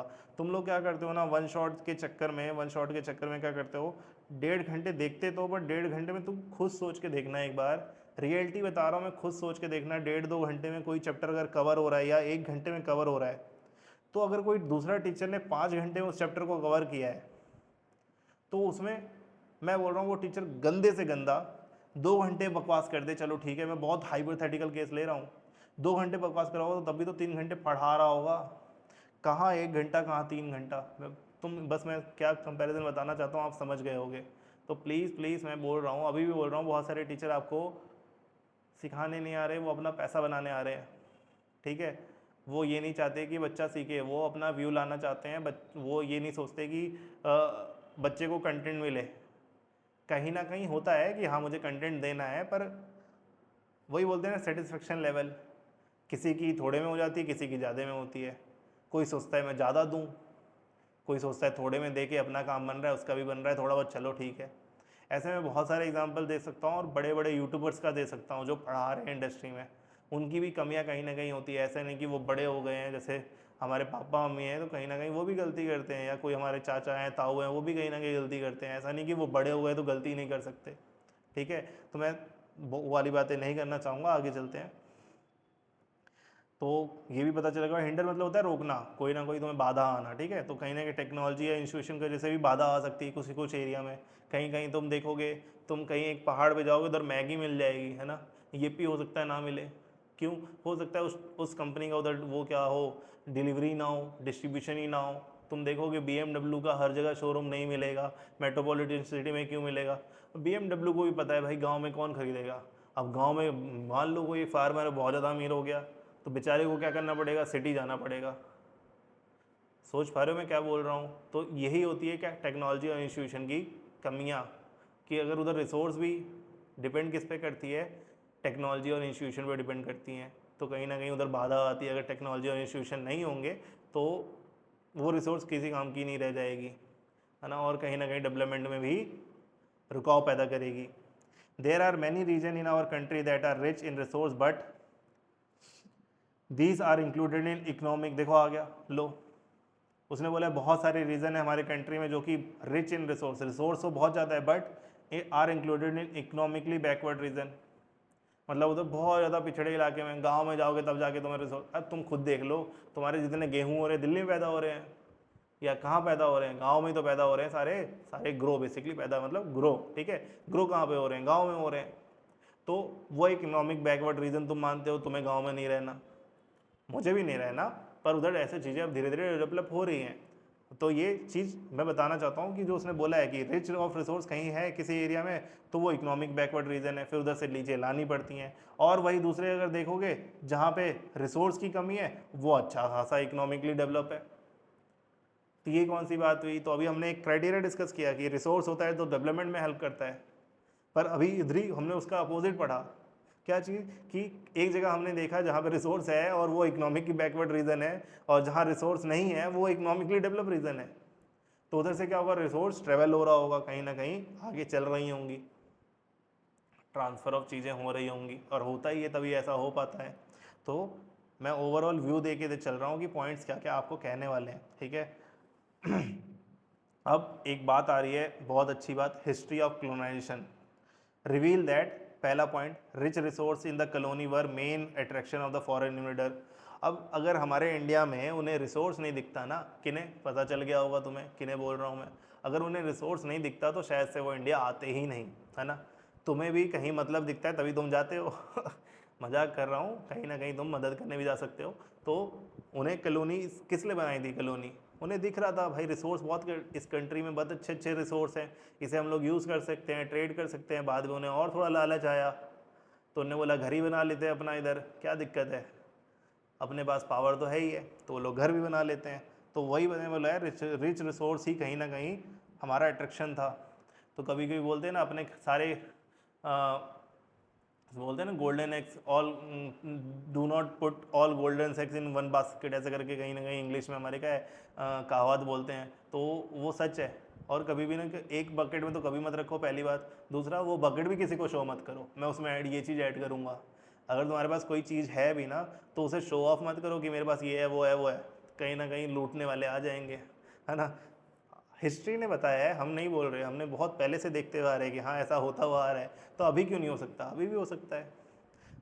तो rich resource in the colony were the main attraction था। दूसरा, technological development and the economies of the colonies countries that the help them to exploit the. अब जो अब इधर वो लोग हमें एक्सप्लॉइट क्यों कर पा रहे थे? क्योंकि उधर टेक्नोलॉजिकल डेवलपमेंट हो रखी थी। आज भी तुम देखोगे तो वो लीड क्यों कर पा रहे हैं, वो लीडर क्यों कहला रहे हैं, कि हमसे पहले टेक्नोलॉजी आ गई। कोई बोलता है हम लोग यूएसए के बराबर नहीं है, यूएसए इंडिया की इतना अच्छा नहीं है, ये वो फलाना ढमकाना बहुत बोलता है ना, तो उसे मैं सीधा जवाब देना चाहूँगा, तुम्हें बता रहा हूँ, अगली बार दे देना भाई। अपने इंडिया को हुआ है भी 75 ईयर इंडिपेंडेंस होते हुए। तुम सोचो, तुम एक जेल में थे और अब आज़ाद हुए हो और सिर्फ 75 साल हुए हैं। अभी सिर्फ 75 साल में इसलिए बोल रहा हूँ क्योंकि जो यूएसए है ना, उसे 200 साल 300 साल हो गए हैं। उसे 200-300 साल लगे तब उधर पहुंचा है, और हम 75 साल में इतना डेवलप हो चुके हैं। तो सोच लो 200 साल में हम लोग का क्या हाल होगा, और यूएसए कहाँ होगा और हम कहाँ होंगे। तो इसलिए मैं ये बता रहा हूँ कि इंडिया की ग्रोथ ना, आजकल तुम देखोगे, तुम तो फॉलो नहीं करते हो इकोनॉमिक्स, अभी फॉलो करोगे तो तुम्हें पता चलेगा कि इंडिया की जो ग्रोथ है ना, वो इतनी तेज़ है कि पूरा वर्ल्ड इंडिया की नज़र में, मतलब इंडिया को अपना बोलते हैं ये मेरी सोने की चिड़िया है। अभी भी वो बाहर से भी पैसे लगाने होते हैं ना उन्हें, तो इंडिया पैसे भेजते हैं, वो इंडिया की कंपनी से पैसे लगाते हैं। ठीक है, फॉरेन डायरेक्ट इन्वेस्टमेंट आती है, FDI बोलते हैं। कहाँ से आती है? बाहर से आ रही है। क्यों आ रही होगी? उनके पैसे ग्रो हो रहे होंगे तभी तो इंडिया में लगा रहे होंगे। तो ये बहुत सारे ऐसे रीज़न हैं। तो उनके पास टेक्नोलॉजी थी इसलिए उन्हें एक्सप्लॉइट कर पाए, हमारे पास भी आ जाएंगी धीरे धीरे। तो बहुत सारे लोग जो बोलते हैं ना कि भाई मुझे बाहर वाला, मुझे तो भाई बहुत ज़्यादा बुरा लगता है। अपने इंडिया के बारे में तुम्हें फिर असली में पता ही नहीं है कुछ। अगर तुम्हें इंडिया के बारे में पता नहीं है तभी तुम ऐसा बोल पाओगे। फिर therefore the resource can be contribute to development of any only when they are accompanied by the appropriate technology development and institution change. India has experience। तो कहीं ना कहीं फिर हमारे साथ इंस्टीट्यूशन बने, टेक्नोलॉजी आई, फिर हम लोगों को एक्सपीरियंस मिला, है ना। तो India experience resource development involve the ability of resource, technology, quality और ह्यूमन रिसोर्स धीरे धीरे बढ़ रहे हैं, लोग पढ़ रहे हैं, ह्यूमन रिसोर्स बढ़ रहा है। तो कहीं ना कहीं हमारे पास भी एक समय आएगा कि हम लोग भी चीज़ों को ज़्यादा अच्छे से डेवलप कर पाएंगे और उस फेज़ तक पहुँच पाएंगे। कहाँ के फेज़ तक? जितने फेज़ तक वो लोग पहुँच चुके हैं, हमारे जो यूएसए और यूके, इन सब की बात करी जा रही है। बात आती है कंजर्वेशन ऑफ रिसोर्स। इस टॉपिक में बहुत ज़्यादा कुछ है नहीं, वो मुझे नहीं लगता कोई क्वेश्चन बनाएगा कि कॉलोनी से कोई क्वेश्चन है, पर हाँ मे भी बना दे कॉलोनाइजेशन कैसे अफेक्ट करता है रिसोर्स को, या क्या हुआ था, रिसोर्स डिप्लीट हुई थी, ऐसे कुछ क्वेश्चन बनेगा तो मे भी बना सकता है वो। तो मैं ऐसे पॉइंट तो नहीं देने वाला। रिसोर्स प्लानिंग वाला क्वेश्चन बनता है वो मैं दे दूंगा। कंजर्वेशन रिसोर्स इधर से क्वेश्चन पक्का बनता है, मतलब बन सकता है, ऐसा बोलो पक्का बनता है, तो मैं कहीं भविष्यवाणी तो नहीं कर रहा ना। और मुझे किसी ने बताया थोड़ी, सीबीएसई मेरे चाचा थोड़ी काम कर रहे हैं जो मुझे बता देंगे बेटा ये बता दियो बच्चों को, है ना। तो क्वेश्चन इधर से बन सकता है। तो 7th क्वेश्चन मैंने 7 पॉइंट बोलो इस वीडियो का। तो कंजर्वेशन ऑफ रिसोर्स क्या होता है? तो मुझे पता है भाई, चीज़ों को अच्छे से यूज़ करना और बचाना। तो रिसोर्स आर वाइटल, इंपॉर्टेंट है हमारी डेवलपमेंट एक्टिविटी के लिए, बट इरेशनल कंजम्पशन और ओवर यूटिलाइजेशन ऑफ रिसोर्स से क्या होता है भाई, सोशल इकोनॉमिक प्रॉब्लम आती है, इन्वायरमेंट प्रॉब्लम आती है, ये सब पढ़ते हुए आ रहे हैं हम लोग। और इसे ओवरकम करने के लिए हमें रिसोर्स को बचाना पड़ेगा अलग अलग लेवल पे। अलग अलग लेवल पे क्यों? छोटे लेवल पे तुम्हें बचाना पड़ेगा, थोड़े लेवल बड़े पे जो कुर्सी पे बैठा हुआ उसे बचाना पड़ेगा, जो उससे लेवल बड़े पे बैठा हुआ उसे भी बचाना पड़ेगा। तो वैसी पॉलिसीज बनानी पड़ेंगी। तो this had been main concern of the leader and the thinker in the past. तो ऐसा नहीं कि आज हम लोग आज ही सोच रहे हैं कि हमारे पास ऐसा होना चाहिए, ऐसे बहुत पहले लीडर्स थे वो भी सोचते थे। तो उनका एक एग्जांपल गांधी जी का इन्हें दिया हुआ है, और गांधी जी के ऊपर क्वेश्चन बना देता है, वो लाइन ऐसे कोट करके बोल देगा कि गांधी जी ने बोला था, बताओ इसका मतलब क्या समझते हो तुम। तो Gandhi ji was adept to voice his concern, मतलब उन्होंने एक आवाज़ उठाई थी, क्या बोला था? देयर इज़ इनफ, देखो इधर मैंने क्वेश्चन लिखा भी हुआ है तो ये क्वेश्चन बनता है, there is enough for everybody needs and not for everybody greeds. तो काफ़ी, इनफ मतलब होता है काफ़ी, हमारी बोलो जो चाहते हैं ना, जो हमारी चाहत है उसके लिए बहुत है, पर किसी की लालच के लिए नहीं है। मतलब एक बोलते हैं ना कि मुझे इतना चीज़ें करनी है, वो चीज़ें तुम्हें मिल जाएंगी, पर जब तुम्हारे अंदर लालच आ जाएगी तो फिर वो लालच तो कभी ख़त्म ही नहीं होती, बढ़ती जाती है। तो वही गांधी जी ने बोला है कि इतना रिसोर्स है कि सबके लिए काफ़ी है, बट बोलो जो लालच है ना, लालच एक बार आ गई तो फिर काफ़ी नहीं है। तो not for anybody's greed, तो किसी की लालच के लिए काफ़ी नहीं है, बट सबके लिए जो सबकी नीड है उसके लिए काफ़ी है। मेरे हिसाब से लाइन तो समझ आ गई होगी हिंदी में। तो उन्हें आगे क्या बोला? He plays the greedy and selfish individual and exploitation nature of modern technology. तो गांधी जी कहीं ना वो टेक्नोलॉजी को बुराई मानते थे, क्योंकि टेक्नोलॉजी आई तो रिसोर्स ज़्यादा एक्सप्लॉइट होने लग गई। तो इधर वही चीज़ बताई गई है, देखो लिखा है he place the greedy and selfish individuals exploitative nature of modern technology as the root cause मतलब जड़ का कारण बनता है for resource depletion at the global level. And he was against, देखो लिखा है he was against mass production, वो मास प्रोडक्शन में बिलीव नहीं करते थे, अगेंस्ट है उसके, and want to replace it with the production by masses. वो चाहते थे कि, अब ये लाइन बहुत ज़्यादा इंपॉर्टेंट है, ये भी बोल सकता है वो mass production against the mass production and wanted to replace with the production by mass production और प्रोडक्शन बाय मास मतलब क्या होता है वो मैं डिस्कस कर रहा हूँ। मास प्रोडक्शन मतलब सिंपल एक चीज़ है, उसे चाइना जो कर रहा है, चाइना कैसे खेलता है, वो मास प्रोडक्शन से खेलता है। आपको देखोगे कभी उसकी स्ट्रैटेजी यही है, कोई भी चीज़ बनाएगा इतना मात्रा में बना देगा, इतने अमाउंट में बनाएगा कि तुम कम्पीट ही नहीं कर पाओगे, है ना। अब गांधी जी क्या बोलते हैं, ऐसा नहीं होना चाहिए। गांधी जी क्या बोलते हैं, ये बोलते हैं भाई उनकी फिलॉसफी कुछ ऐसी है कि प्रोडक्शन बाई मास होना चाहिए, मतलब बहुत सारे लोगों से प्रोडक्शन करवाना चाहिए कि सब लोग डेवलप हो सके, ना कि बहुत सारा प्रोडक्शन करना चाहिए। तो कहीं ना कहीं वो हर इंडिविजुअल के बारे में सोचना चाहते हैं कि हर इंडिविजुअल का कहीं ना कंट्रीब्यूशन होना चाहिए, ना कि एक चीज़ बहुत ज़्यादा बना दिया जाए, एक कंपनी ही बहुत ज़्यादा चीज़ें बना दी जाए, ऐसा नहीं होना चाहिए। बहुत सारी कंपनी बहुत सारी चीज़ें बनानी चाहिए। वो बोला मतलब थोड़ा सा मतलब सोचने के बहुत सारे तरीके हैं, इंडिविजुअल पर्सपेक्टिव से हो सकते हो, कंपनी के पर्सपेक्टिव से हो सकते हो, कैसे भी सोचना है वैसे सोच सकते हो तुम, तो मीनिंग तुम्हें समझ आना चाहिए बस। तो ये लाइन एक बार देख लेना, ये क्वेश्चंस बनता है, ये मैं बोलूँगा अच्छा क्वेश्चंस बनता है, इसके क्वेश्चंस मैंने पास्ट ईयर देखे हुए हैं। बात आती है, मैंने आपको बता दिया स्मॉल इज़ ब्यूटी, ये शिमरज करके साइंटिस्ट नहीं क्या, गांधी फिलॉसफी, गांधीयन की फिलॉसफी, उनने कहीं ना कहीं एक small book in beauty is beautiful ऐसा करके एक बुक लिखी होगी, उसमें कहीं ना कहीं उनकी फिलॉसफी भी बताई हुई है। फिर ब्रुटन लैंड कमीशन रिपोर्ट 1987, अच्छा कब हुआ था वो, 1992, अब थोड़ा सा उससे पहले ये भी हो चुकी है ना, उसने बाद में आया है, टाइम लाया है, पर तुम्हें पता होना चाहिए। तो ये कभी कभी पूछ लेता है, तो इधर से भी मैंने क्वेश्चन लिखा नहीं, मैं लिख देता हूँ आपके लिए कि ब्रुटन लैंड कमीशन क्या है।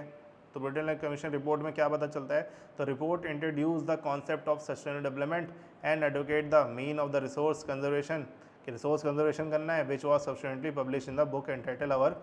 बेसिकली ब्रुटन लैंड कमीशन में भी एक यही बोली जाती है कि भाई सस्टेनेबल डेवलपमेंट करना है और रिसोर्स कंजर्वेशन करना है, और डेवलपमेंट भी इस तरीके से कि भाई दिक्कत ना हो, है ना। तो अनदर सिग्निफिकेंस कंट्रीब्यूशन फिर हमारा समिट में देखने के लिए मिल ही जाता है।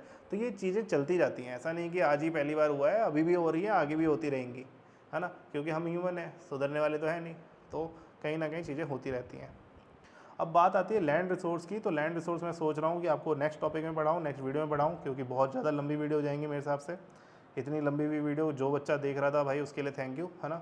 नेक्स्ट पार्ट भी थोड़ा सा डिटेल में ही रहेगा, तो जिसने अभी तक देखा है उसके लिए फिर से मैं थैंक यू बोल रहा हूँ। और अगर आपने कंट्रोल एंड कोऑर्डिनेशन की नहीं देखी है ना, कंट्रोल एंड कोऑर्डिनेशन की अगर आपने वीडियो नहीं देखी है तो प्लीज़ जाके देखो, मैंने टेलीग्राम चैनल भी डिस्क्रिप्शन में दे रखा है, उधर भी जाके ज्वाइन कर लो। अगर कुछ अपडेट होता है तो मैं उधर भी बता देता हूँ, और मैं कोशिश करूँगा रेगुलर होने की। और कुछ भी दिक्कत है कमेंट करो, बताओ, मैं व्हाट्सएप मैसेज करो, पूछो, जितनी जल्दी मैं रिप्लाई दे सकता हूँ दूंगा।